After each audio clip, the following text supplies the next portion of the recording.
this tutorial, I'm gonna do dragon root technique with Guasha. And how do we choose the Guasha tools first of all? That's very important.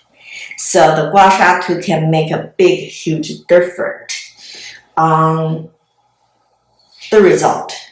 Okay, so let me see. Okay, we have the wood, the Guasha tool made out by the wood. Okay, the best kind of wood Guasha tool is made out of peach tree wood. Okay, peach tree wood is actually has lots of young energy. So because when we're doing the Guasha, we're getting a lot of the yin energy out of the person. So if we're gonna use something that can, let's say for holding down the yin energy, the energy will not gonna affect the person who performing the treatment on the person. Okay, and then there's the metal ones. It's a copper one,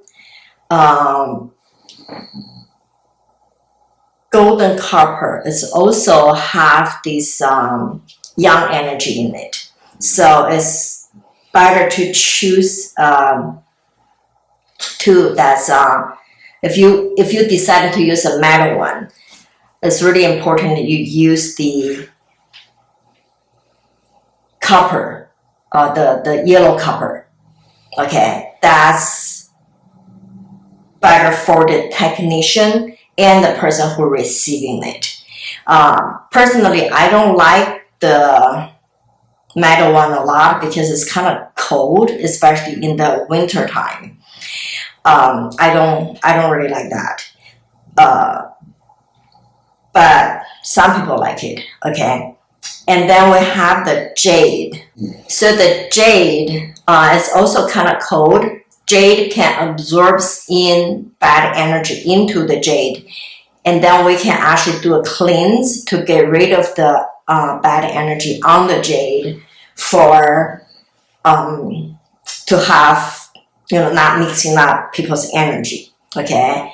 And then of course we have the crystals, and this is actually a fake crystal, which I got it online. I didn't see it. It's really actually made out of plastic, and this is like a piece of shit. So when you buy Guasha tools online, you really have to watch it out. What are you getting? Because with this, you don't get much of a benefit out of it, because if it's a fake crystal, it doesn't absorb in the bad energies. So if you have like a real crystal, that's fine, but don't get those fake ones. And then this is like what they call something like a beeswax, been aged and then become hard. And I also don't think this is the real one because it's just too cheap to be the real one. But at least, the age is like a little bit, it's not that thick. When you do Guasha, you don't want to use a really thick age, because that way you're not going to get a lot of benefit out of it, because it will not going to penetrate deep enough. Okay. And then this one is a bandstone, which is, I think, is also maybe an imitation, because I tried it on myself. I don't feel that much of a benefit, because if it's a real bandstone, you really feel the difference right away. Okay, because I paid like $35 for this one, and then this one is actually my favorite. Okay, this is the real bandstone, and this is actually can be fragile. You have to be really careful with it. You cannot drop it on the floor. They will crack, break. Okay, This is the real band-stone because because I used to have really bad wrist pain. And whenever I have a bad wrist pain, I use this, I just rub it like this, okay? I will see like bruises start coming out. I'm not even working in hard. I'm just like gently rubbing it on it, and then the pain just goes away. It's amazing. This is like, when I bought it, it was like $300, and now it's probably even, I don't know how much it costs it now. Hopefully it dropped the price, but I heard because bandstone, they couldn't get the raw material anymore, so the prices actually went up.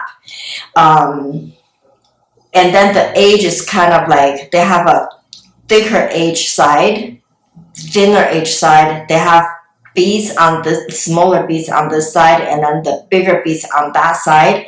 And then this part we can use for like places like this, or like your chin when you do facelifting, you can push it up like that. And then this side is kind of like a comb. My model falling asleep is snoring. Okay, so and then this, we can use his head. We can actually do scalp treatment like this, which is amazing, great. This is such a great piece of tool. I love it. And then the other one that I actually carried it in my purse. This is the one made it out of the buffalo horn, and also has a lot of yang energy that's get rid of the yin energy in the body, and it's very thin. So for people who wanted to do like a body contour or lifting, or just want to lose weight, really like needs to dig it in there, I really highly recommend this because I put this in my purse. I have one in my car whenever I'm driving like to places. I do like a little facial, or I can do on my arm if like, because I always get arm pain, okay, especially on this arm. So I just scraping myself, increase the circulation. So this is the tools. Different kind of guasha tools you can get, and I will go through in the separate videos and to each one how you're going to use it. I'm not sure about this one if it's made it out of peach tree or just regular wood, because they didn't mention when I bought it. Yeah, so this is all the tools that we're going to use for guasha. And today we're going to do the tutorial for the prostate inflammation guasha technique. Okay, so I'm going to put most of these away because I'm going to use my favorite to do the guasha.